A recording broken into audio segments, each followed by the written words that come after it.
Olá, queridos amigos e irmãos, paz seja com todos. Graças a Deus por mais um dia de vida que o Senhor nos dá e aqui estamos para aprender um pouco mais de Sua palavra. Gostaria que na tarde de hoje você me desse a oportunidade de te trazer uma importante lição da maneira como Jesus nos ensinou. Você tem este problema acerca do qual eu vou falar? Eu tenho certeza que você terá a oportunidade a partir de hoje de pôr um ponto final neste problema que você tem. E que problema seria esse? O problema do perdão. Você tem dificuldade em perdoar? Não é diferente da grande maioria das pessoas. Mas, antes de prosseguirmos a aula, eu gostaria de saber se você consegue pronunciar algumas palavras comigo. Por exemplo, essas duas. Eu trabalho. Consegue? Não, não é para digitar, é para pronunciar só, não tem problema. Eu estudo. Conseguiu pronunciar? Ótimo. Se você está com dificuldade de falar, pelo menos na tua mente, consegue reproduzir estas palavras? Eu trabalho, eu perdoo, eu estudo, aliás. Perdoar ainda não, você nem aprendeu ainda como que vai sair perdoando. Mas, antes de iniciarmos esta aula propriamente, eu quero fazer com você uma breve oração. Querido Deus, eu quero te agradecer por esta oportunidade que o Senhor me concede hoje. Pedir a tua graça e entendimento do teu Espírito Santo para compreender a tua palavra e colocá-la em prática em nosso dia a dia. É o nosso pedido em nome de Jesus. Amém. Prosseguiremos no capítulo 6 do Evangelho de Jesus Cristo, conforme nos deixou relatado Mateus. Veremos uma introdução, aparente contradição quanto às obras de caridade, orar em público ou em particular, como perdoar se não tenho esse desejo. Posso ser rico? A luta da ansiedade para me vencer e uma conclusão. Vamos lá, introdução. Mateus continua neste primeiro grande discurso de Jesus uma crítica sobre a hipocrisia de alguns religiosos. Jesus continua a ensinar acerca da forma verdadeira de agradar a Deus. Mateus deixou relatado como Jesus criticou a figura de pessoas que são hipócritas. O que é um hipócrita? A palavra de origem grega utilizada aqui é a palavra que corresponde a um ator. Sim, o significado de hipócrita, ali para os gregos, era um ator. Jesus estava dizendo o seguinte: olha, não ajam como agem, como se você fosse um ator. Seja você mesmo. Não faça as coisas para que os outros vejam, mas faça as coisas para que Deus veja. E aí é nesse momento que você me pergunta, Marcelo, mas não está em contradição com o que você disse? Aí no capítulo 5 de Mateus? Bom, primeiro porque não fui eu que disse. Quem disse foi Jesus. E o que ele diz no capítulo 6 não entra em contradição com o que ele disse no capítulo 5. Jesus está criticando aqui a figura dos hipócritas, dos falsos, dos fingidos. Em outras palavras, daquelas pessoas que fazem o que fazem para serem vistas pelos outros e serem elogiadas. Vamos lá. Capítulo 6, versículo 1. Disse Jesus: guardai-vos, ou seja, evitem fazer a vossa esmola diante dos homens, para serdes vistos por eles. Aliás, não tereis galardão, não tereis recompensa junto de vosso Pai que está nos céus. Quando, pois, deres esmola, não faças tocar trombeta diante de ti, como fazem os hipócritas nas sinagogas e nas ruas, para serem glorificados pelos homens. Em verdade vos digo que já receberam o seu galardão. Jesus acabou de dizer no capítulo 5 que nós somos luzes neste mundo, somos o sal da terra, que as nossas boas obras têm que ser vistas pelos homens para que glorifiquem a nosso Pai que está nos céus. E agora, depois de poucos versículos, dentro do primeiro grande discurso, Jesus diz que nós devemos nos guardar, ou seja, evitar, não fazer a nossa esmola diante dos homens. Não há contradição nisso? Não, não há contradição alguma. Porque Jesus disse ali no capítulo 5 que nós devemos sim fazer obras para que os homens vejam e glorifiquem o nosso Pai que está nos céus. Aqui Jesus está criticando aqueles que fazem as obras, mas com o objetivo de serem vistos pelos homens e serem elogiados. Você pode fazer obras? Pode. Mesmo diante dos homens? Pode.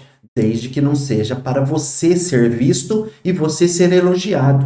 Agora, se você faz as obras diante dos homens para que eles vejam as obras e glorifiquem a nosso Pai que está nos céus, perfeito, você pode fazer. Este versículo está em harmonia com aquele que nós lemos no capítulo 5. Jesus está criticando aqui a hipocrisia, Jesus está criticando a intenção incorreta de fazer as obras. Os judeus tinham por costume, em algumas vezes, tocar trombeta diante deles quando eles iam fazer boas obras, para chamar a atenção das pessoas. Mas o que estava errado nisso?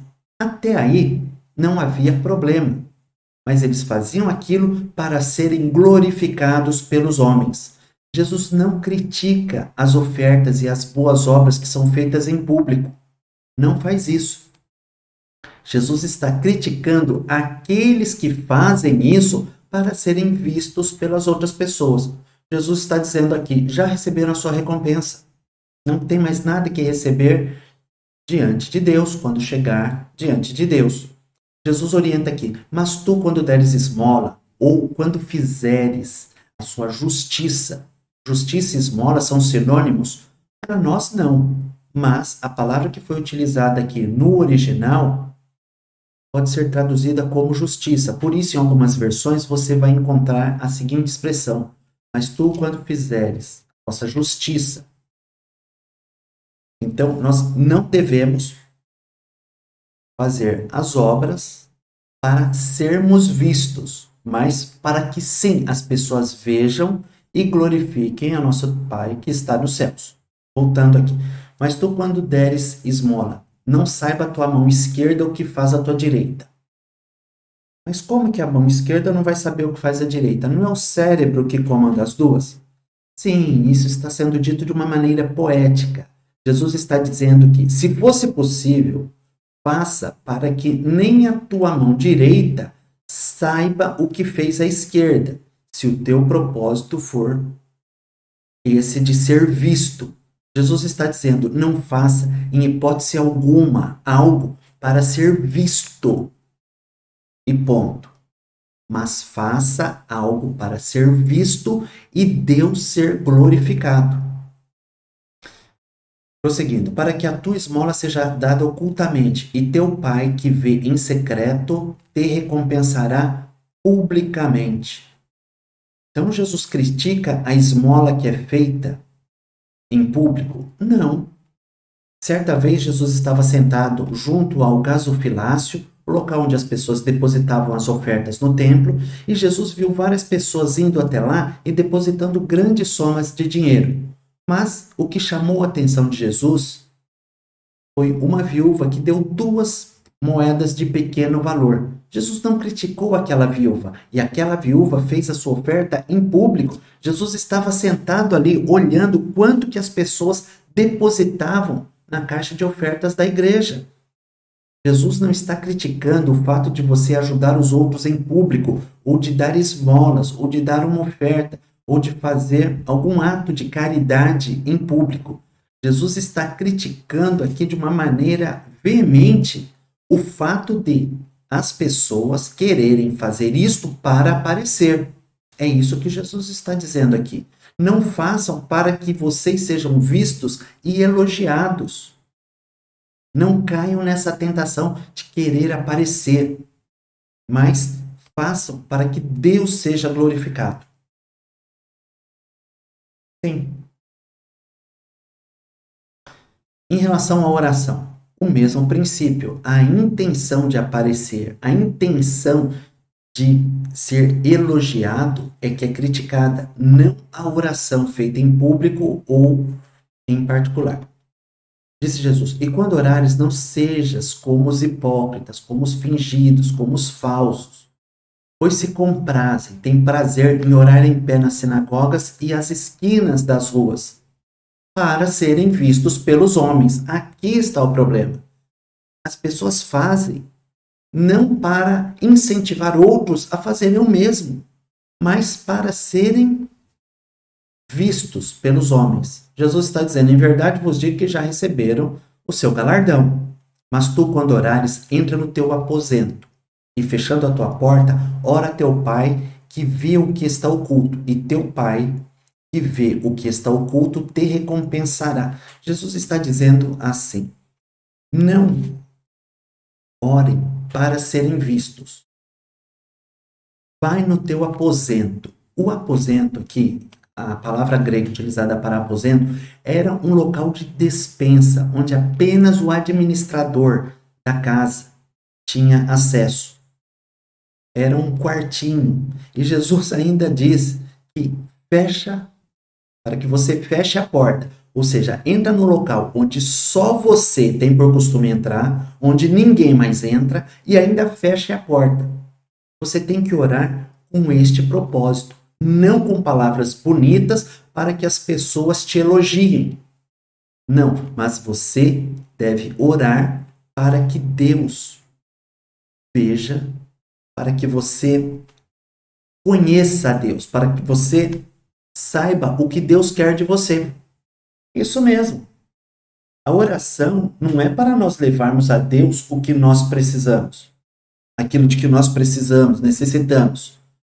A oração é mais que isso. Não, não é que ela não serve para isso. Sim, a oração também serve para nós levarmos as nossas necessidades a Deus. Mas a oração é muito mais que isso. A oração é o meio pelo qual Deus fala com cada um de nós. Por que nós devemos orar? Por que devemos buscar Deus em oração? Para falarmos com Ele, mais que isso, para que Ele fale conosco. É um momento em que nós nos isolamos, é um momento em que nós focamos em Deus e buscamos não somente falar, mas ouvir o que Ele quer para cada um de nós. Podemos orar em pé nas sinagogas, nas igrejas, nas ruas? Podemos. Eu concordo que não há problema algum em você gostar mais de orar na igreja do que orar em um aposento, no teu quarto, sozinho. Alguns gostam mais de orar sozinhos, outros gostam mais de orar com outras pessoas. Mas aí é uma questão de gosto, não há pecado algum nisso.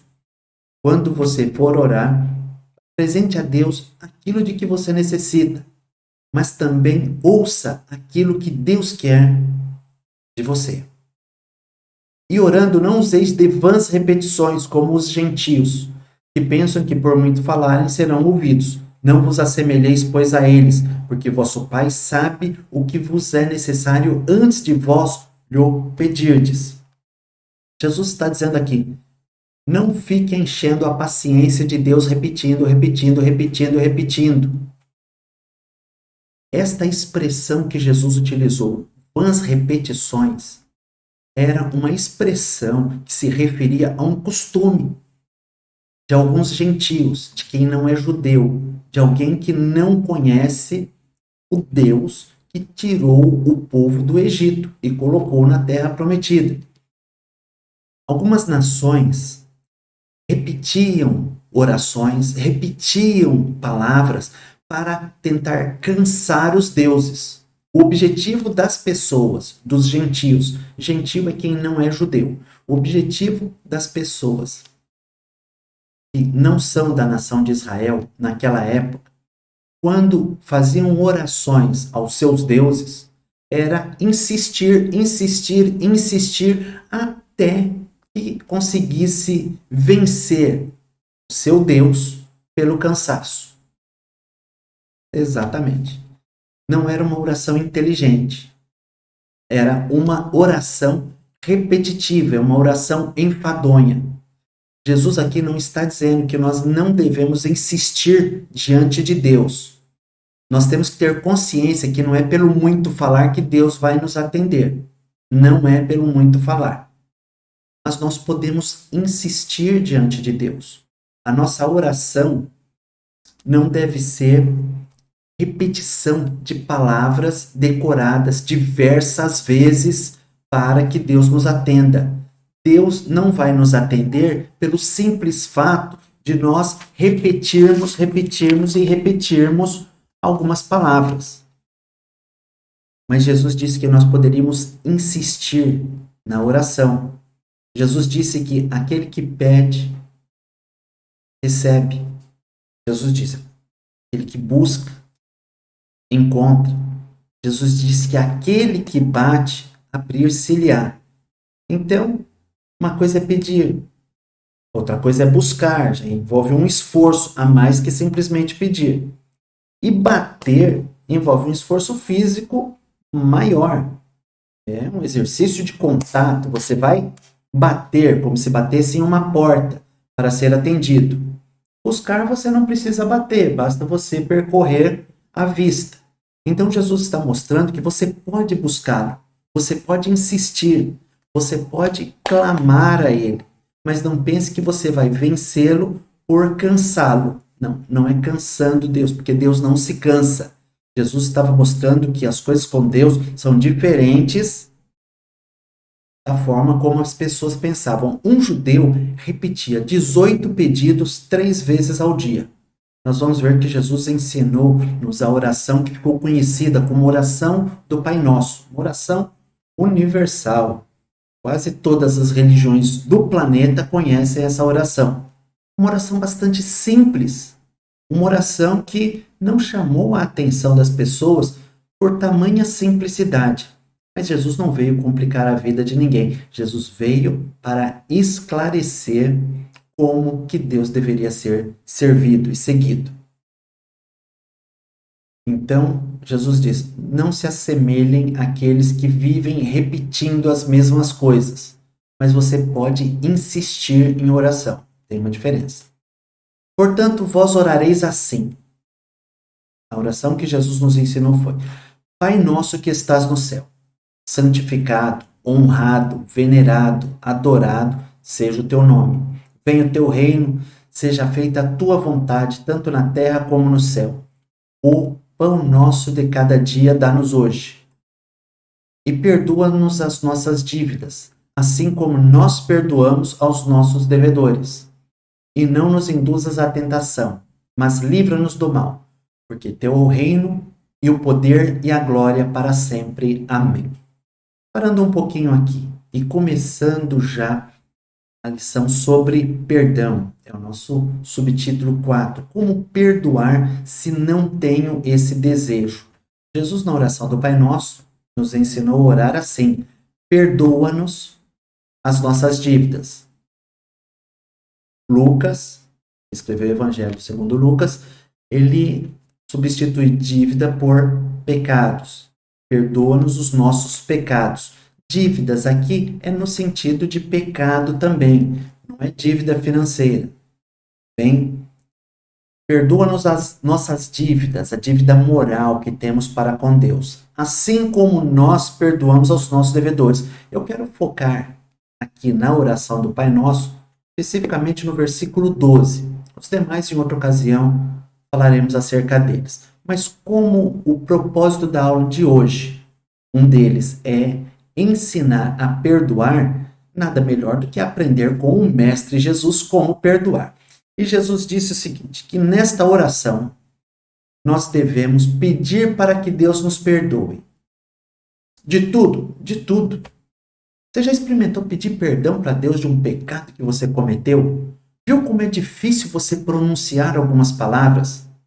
Senhor, me perdoe porque eu fiz isso. Geralmente a gente pede perdão no atacado, não é? Então, mas podemos e devemos pedir perdão pelo pecado individualmente. Senhor, quebrei o vidro do vizinho e fiz de conta que não era eu. É errado quebrar o vidro do vizinho. Se quebrou, vai lá e conserte. Vamos lá. Jesus disse, perdoa as nossas dívidas assim como nós perdoamos aos nossos devedores. Não é para você perdoar a dívida do teu próximo, a dívida financeira. Não, não é que você não deve Perdoar, caso você queira perdoar. Você pode perdoar a dívida de valor que alguém te deve, não há problema nisso. É um ato nobre, é um ato bonito.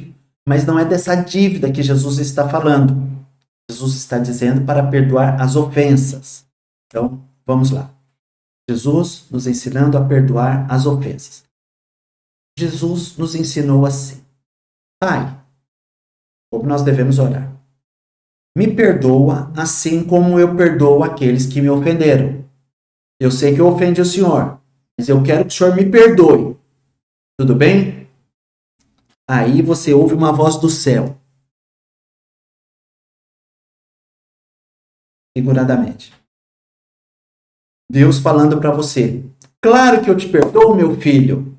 Vou perdoar você exatamente da maneira como você perdoou aquele que te ofendeu. E aí você entra na história dizendo: Meu Deus, eu não queria o perdão bem desse jeito, porque aquele rapaz não tinha motivo para fazer o que fez comigo. E você tinha motivo para fazer o que fez com Deus. Eu acho incrível uma coisa. Jesus leva a culpa por aquilo que não fez nos dias de hoje. Olha só, eu ouvi certa vez que aconteceu o seguinte. A mulher fez o que não deveria fazer e o marido se achou no direito de fazer também algo que não deveria fazer. Um pecou contra Deus, o outro pecou também. E o marido ainda teve a cara de pau de dizer que foi porque a mulher fez aquilo com ele, ele fez a mesma coisa com a mulher. E eu não preciso entrar em detalhe o que eles fizeram. Fizeram coisa errada e ponto final. A mulher pecou contra ela, contra o marido e contra Deus. O marido falou, é assim e eu vou fazer igual. O que Deus tinha a ver com essa história? Eu fiz para me vingar da mulher. Não, você fez porque é fraco. Pecou contra Deus porque o outro pecou? Por favor. Da mesma maneira como você não tem o porquê não perdoar, Deus não tem porquê não te perdoar se você perdoar outra pessoa. Ficou confuso? Vamos lá. Vou prosseguir o versículo e aí eu concluo a ideia. Jesus diz, porque se perdoardes aos homens as suas ofensas, também vosso Pai Celestial vos perdoará a vós. Se, porém, não perdoardes aos homens as suas ofensas, também vosso Pai vos não perdoará as vossas ofensas. Olha só o que Jesus nos deixou registrado. Se você não perdoar, você não será perdoado. E aí entra a questão. Como você vai perdoar se você não tem o menor desejo de perdoar? E eu acho difícil encontrar uma pessoa que tenha vontade de perdoar assim que é ofendido. Se eu ofender a senhora, sua mãe, e te pedir perdão, você vai me perdoar logo em seguida? Ou vai ter vontade de voar em direção ao meu pescoço e me esgoelar? Ninguém tem vontade de perdoar. Ninguém. Eu não conheço. Pode existir pessoas assim. Se existirem pessoas assim, ótimo, que maravilha. Mas eu não sou desse jeito. Quando alguém me ofende, eu tenho vontade de revidar. Mas eu sei que eu não posso revidar. Então o que eu faço?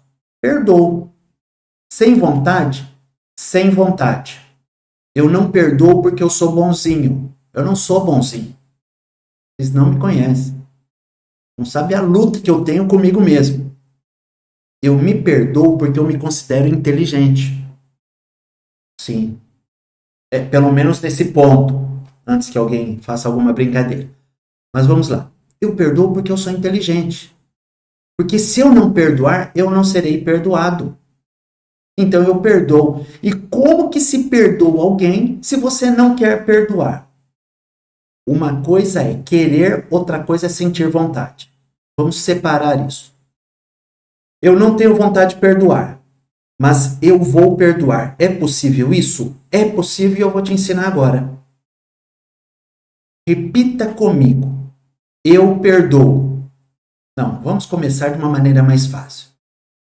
Eu canto, conjugando o verbo cantar na primeira pessoa do presente do modo indicativo. Acertei? Acertei. Então vamos lá.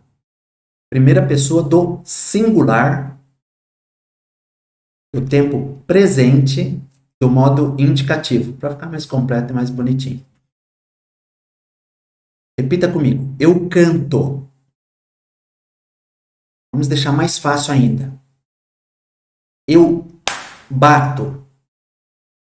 Aquilo que dá vontade de fazer quando se é ofendido. Conseguiu repetir comigo? Eu bato? Então agora vamos avançar. Próxima lição. Eu canto. Consegue reproduzir essas palavras? Ótimo. Já avançamos um pouco mais. Agora fale comigo. Eu perdoo. Conseguiu falar? Agora eu perdoo e falo o nome do fulano. Você consegue fazer isso ou você tem um problema de retardo mental? Porque se você não conseguir fazer isso, Jesus tendo ensinado que se você não fizer isso, você não será perdoado e vai para o inferno, onde o diabo está lá com o tridente afiando para te espetar, em sentido figurado isso. O do tridente é em sentido figurado, mas a ida para o inferno é em sentido literal. Você é muito do maluco. Você é louco. Você disse que não pode chamar o irmão de louco. Desculpa. Você está cometendo uma loucura. Se você não obedece a forma como Jesus mandou perdoar, você é louco, camarada. Ah, não gostei. Eu tenho um problema comigo para perdoar. Todo mundo tem problema de perdoar. Ninguém perdoa cantando glória a Deus e aleluia. E como que você faz para começar o perdão se você não tem esse desejo? Se você quer perdoar, mas não tem esse desejo, me siga. Pronuncie essas palavras. Eu perdoo fulano. Não é uma conversa de pessoa maluca essa. Eu vou dizer por que não é. Estive conversando com uma senhora. Uma senhora, seus 50 anos, que frequenta uma igreja evangélica e que tem uma mágoa muito grande de uma pessoa de sua família. E eu disse, você tem que perdoar. Ela disse, eu não consigo. Falei, você consegue. Me deixa te mostrar como você consegue? Não adianta, eu não consigo perdoar. Você não consegue ou não quer perdoar? Jesus está falando sobre perdão na aula de hoje. Você não consegue ou não quer? Eu não consigo. Olhei assim, eu falei, então, vamos fazer algo? Repita comigo. Eu perdoo. Aquela mulher disse para mim, eu não consigo pronunciar estas palavras. Não, ela consegue, ela não quer. E você está na mesma condição dela se você não fizer aquilo que Jesus falou. Fale, eu perdoo fulano. Ah, é? Não consegue? Tem algo, gente, incrível. Já vou encerrar. Nós vamos voar em alguns versículos aqui, mas eu quero fixar aqui, quero me fixar neste trecho sobre o perdão, que é o que eu compreendo para a aula de hoje, o item que merece a maior importância, porque muitos vão para o inferno por falta de perdão. Não porque não foram perdoados por Deus, porque não quiseram ser perdoados por Deus. Quando você não quer perdoar alguém, você recusa o perdão de Deus para a tua vida. Há aqueles que, à semelhança dessa senhora, dizem, eu sinto algo dentro de mim muito forte, uma força muito grande que não me deixa perdoar a pessoa. Eu sinto algo dentro de mim que me dá uma pressão muito grande. Ora, se você tem algo dentro de você que parece que vai explodir, eu te aconselho a fazer uma coisa.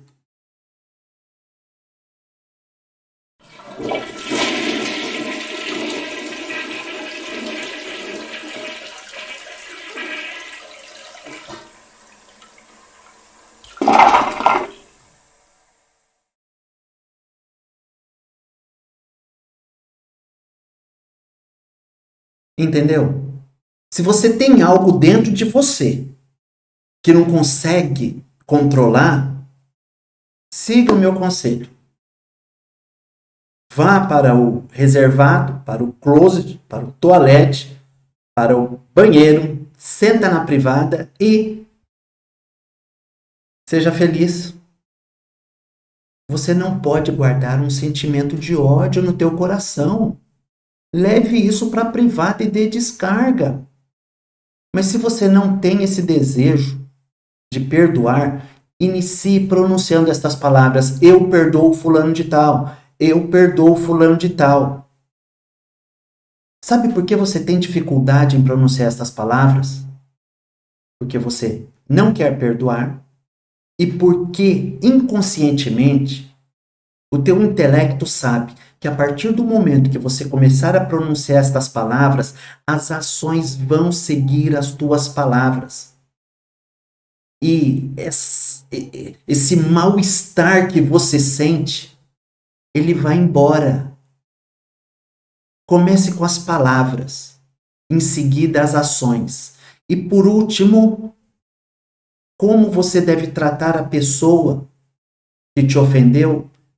Trate-a da mesma forma como você a trataria se ela não tivesse te ofendido. Você não é uma pessoa, você que está me ouvindo, não é uma pessoa insana. Você tem um certo grau de inteligência. Se você chegou até aqui, é porque você tem uma certa capacidade de raciocínio. Haja com essa pessoa, se esforce para agir com essa pessoa da mesma maneira como você agiria se ela não tivesse feito o que fez com você. E olha que legal. Mas eu ainda tenho algo no meu coração contra ela. Você já pronunciou que a perdoa. Não precisa falar para ela, fala com você mesmo, sozinho. Meu Deus, eu perdoo fulano, eu perdoo. Ele me magoou, mas eu perdoo. Faça isso. Esse sentimento ele vai sair do teu coração. E se esforce para agir. O perdão está relacionado à ação. Não haja com ele como ele agiu com você. Você está no caminho do perdão. Deus vai se agradar de você e você vai sentir a paz de Cristo entrando em teu coração. Prosseguindo. Ficou claro? Espero que sim. Em seguida, Jesus fala do jejum, que também não é para jejuar como jejum os hipócritas, fingidos, que jejuam para serem vistos pelas outras pessoas. Jesus diz que nós não devemos ajuntar tesouro na terra. Jesus diz que nós não podemos ser ricos? Não. Jesus não disse que nós não deveríamos ser ricos. Ah, mas ele disse para não juntar tesouro na terra? Não. A palavra de Deus diz que os ricos não devem colocar em seus tesouros, em sua riqueza, a sua confiança. Nós devemos confiar em Deus. Muitas pessoas ricas foram salvas e são salvas, mas Timóteo e Tiago nos aconselham a enriquecer em boas obras e a não colocarmos a certeza na insegurança das riquezas. Nós devemos juntar riquezas no céu. Lá é onde nós devemos juntar a riqueza, porque onde estiver o nosso tesouro, estará também o nosso coração. Então, podemos ser ricos nessa terra? Podemos. Mas Jesus diz para não ajuntar tesouro na terra. Jesus está dizendo que o nosso maior tesouro tem que estar no céu. Se você é rico nessa terra, use a riqueza desta terra para ser rico em boas obras e ter um grande tesouro no céu. A candeia do corpo são os olhos, de sorte que se os teus olhos forem bons, todo o teu corpo terá luz. Se, porém, os teus olhos forem maus, o teu corpo será tenebroso. Se, portanto, a luz que em ti há são trevas, quão grandes serão tais trevas? Jesus está dizendo aqui, se os teus olhos forem bons, se os teus olhos forem, usando a palavra que foi utilizada em grego, se os teus olhos forem simples, se os olhos forem simples, se os olhos não forem maus. Maus em que sentido? Não forem gananciosos. Se os teus olhos forem bons, forem sinceros, se você tiver boas intenções, aqui Jesus está dizendo de intenções, de ter uma mente simples, uma mente humilde. Se você tiver bons pensamentos, todo o teu corpo terá luz. Se você tiver pensamentos maus, tiver más intenções, intenção de prejudicar outras pessoas, você vai estar em uma situação muito delicada. E não é isso o que Jesus quer. Você não pode ser uma pessoa boa e uma pessoa ruim às vezes. Não dá. 99% anjo e 1% vagabundo não dá. No céu não vai ter essa história de 99% anjo e 1%. Não. Lá é 100%. E como atingir este grau de perfeição? Recebendo o perdão de Deus. E para receber o perdão de Deus, você já aprendeu aqui há alguns minutos. Jesus está dizendo, ninguém pode servir a dois senhores, porque ou há de odiar um e amar o outro, ou se dedicará a um e desprezará o outro. Não podeis servir a Deus e a Mamon. Havia um ditado naquela época que você não pode segurar dois melões com uma mão. Jesus está dizendo que ou você serve a Deus ou serve às riquezas. Ou você é uma pessoa que tem um coração bom ou você é um avarento. Não existe avarento com um bom coração. Jesus está dizendo que não dá para servir a Deus e às riquezas.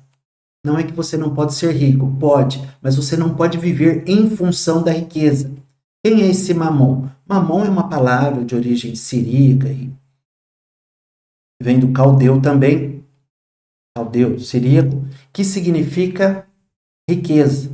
A origem desta palavra, dizem alguns estudiosos, que veio da mitologia, e Mamon seria o deus da riqueza, que entre os gregos seria Plutão, mas que com o passar do tempo houve a dissociação desta palavra da mitologia e passou a significar simplesmente riqueza. De qualquer forma, você não pode servir a Deus e servir as riquezas. Entenda, você pode ser rico e servir a Deus.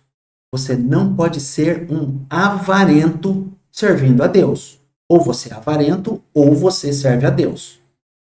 As duas coisas, impossível. Por isso vos digo, já caminhando ao final, não andeis cuidadosos quanto à vossa vida, pelo que haveis de comer ou pelo que haveis de beber, nem quanto ao vosso corpo, pelo que haveis de vestir. Não é a vida mais que o mantimento e o corpo mais do que a vestimenta?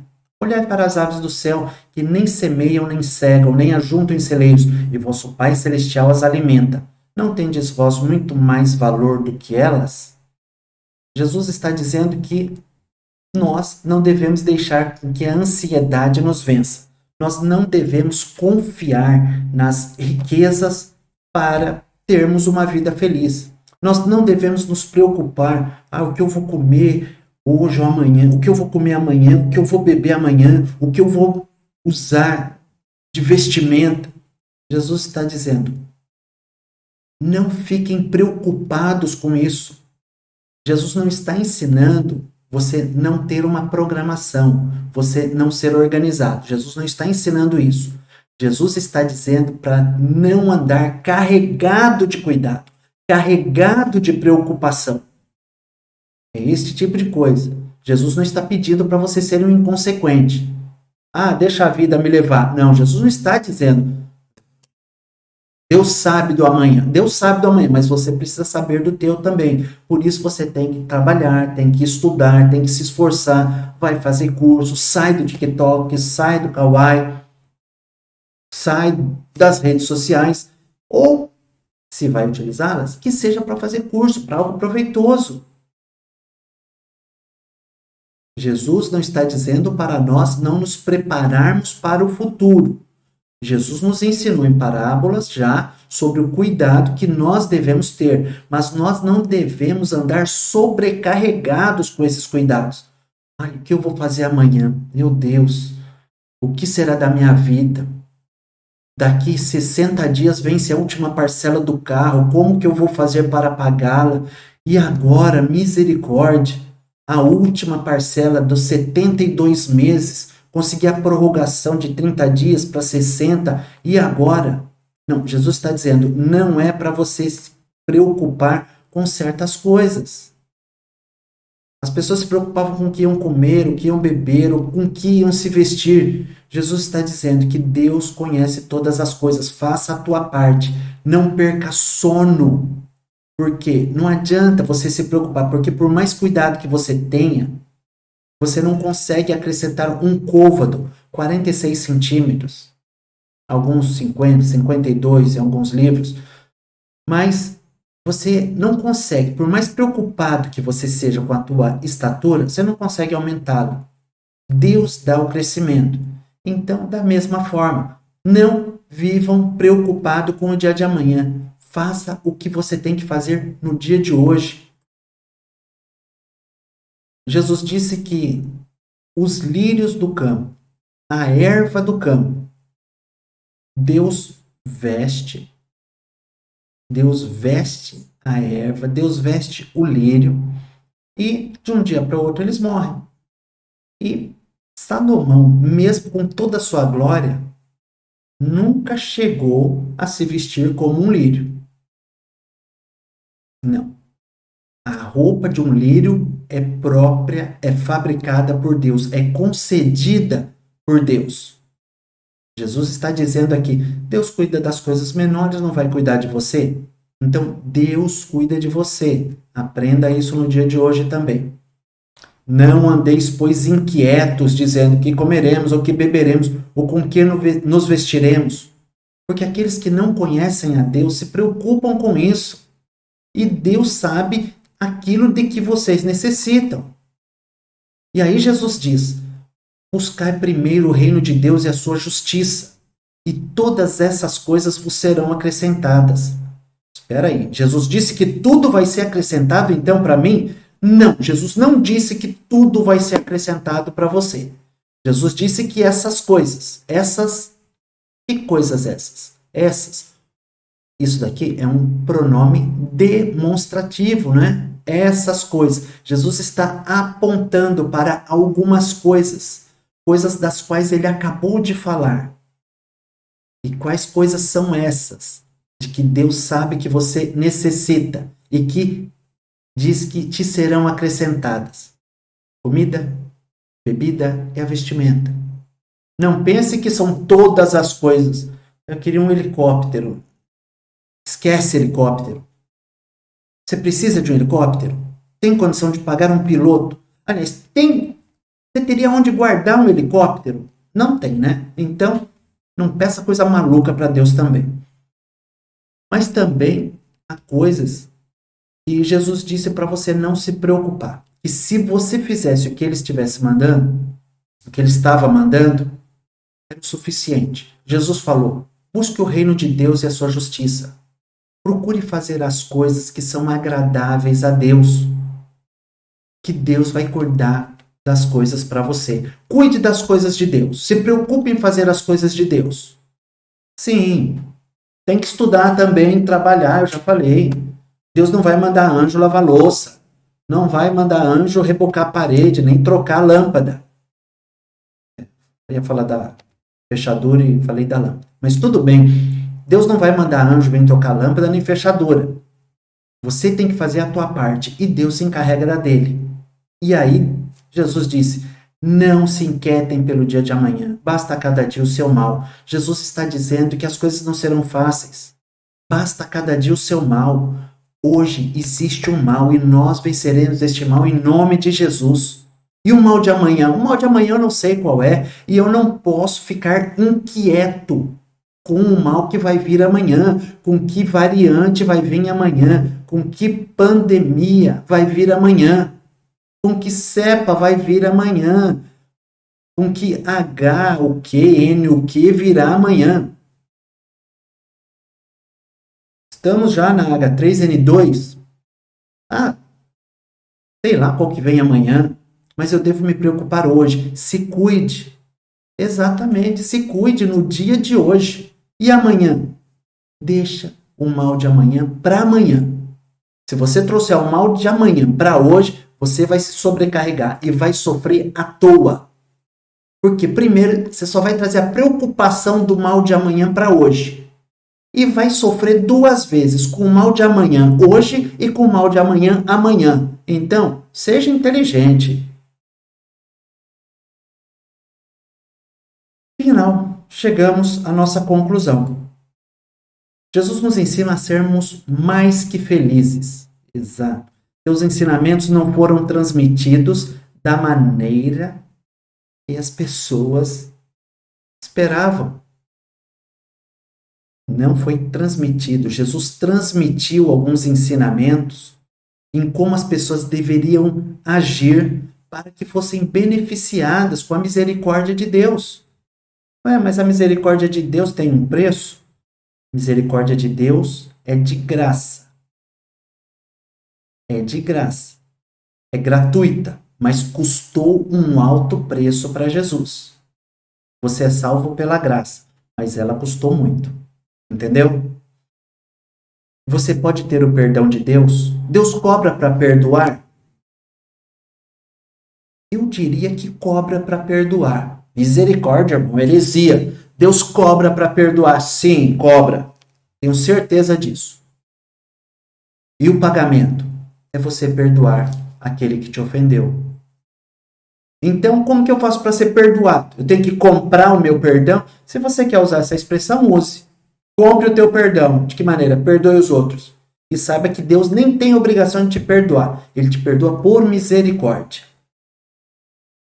Espero que tenha ficado claro. Só desfrutaremos das promessas de Deus se agirmos da forma como Ele nos orienta. É o que eu falei. Quer ter o perdão de Deus? Faça como Ele te orientou. Quem perdoar será perdoado. O perdão é para quem perdoa. Quem não perdoar e perdoa mesmo assim, será perdoado. Se você não quer perdoar, mas não trata a pessoa da maneira como você acha que ela mereceria ser tratada, você trata a pessoa como se ela não tivesse te ofendido, você vai ser perdoado também. Porque você está em um processo de perdoá-la. Ninguém trata uma pessoa de uma maneira diferente daquela que ela te tratou se não estiver disposto a perdoar. Então, perdoe aquele que te ofendeu. O perdão é para quem perdoa. O perdão não é para quem não quer perdoar. Você tem luta para perdoar? Você tem dificuldade para perdoar? Perdoe mesmo assim. Repita, eu perdoo. Começa por aí. Eu perdoo fulano, eu perdoo fulano. Convença o teu corpo de que você tem que perdoá-lo. Faça a tua mente funcionar. Coloque-a em ação. E em seguida, não se vingue da pessoa. Haja como se ela não tivesse te ofendido. Isso vai fazer com que aquele sentimento de ranço, de amargura, vá esgoto abaixo. É o que tínhamos para hoje. Deus abençoe a cada um de vocês e até a próxima aula. Fiquem com Deus.